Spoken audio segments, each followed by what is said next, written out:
Comme je te disais, lorsque j'étais derrière la batterie, j'écoutais le pasteur et je me disais, mais qu'est-ce qu'il raconte, frère?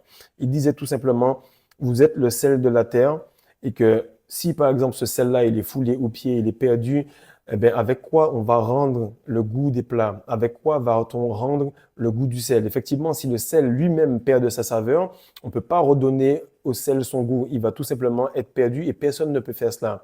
Lorsque tu veux remettre la magie de Noël quelque part, rajoute des tontons riches, rajoute des oncles masculins, rajoute des femmes qui sont soumises à ces hommes et tu vas voir que tout simplement le rythme va se retrouver.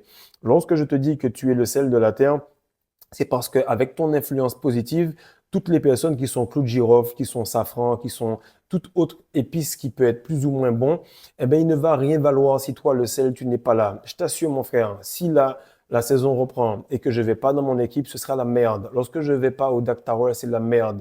Lorsque je ne rentre pas assez longtemps au pays dans ma famille, c'est la merde. Pourquoi? Parce que tu es le sel de cette personne, tu es le sel de ce plat-là. Elle aura beau cuisiner, elle aura beau faire ce qu'elle veut, elle aura beau ajouter des bouillons, le sel est quelque chose qui est indémodable et qui est irremplaçable. Lorsque tu comprends que le sel, c'est ta semence et que actuellement on est en train de se demander où on va trouver de la semence, mais l'or on en trouve facilement. On se demande où on va trouver de la semence, mais l'eau potable on en trouve facilement.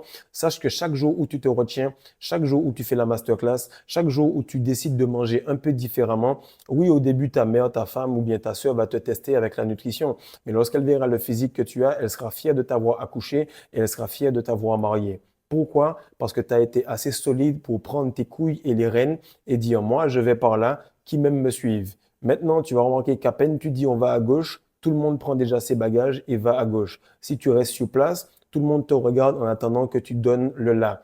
Parce que tu as compris que tu étais isolé au début, tu as été testé, tu as fait ce qu'il y avait à faire. Maintenant que tu es isolé, c'est par choix et non par obligation.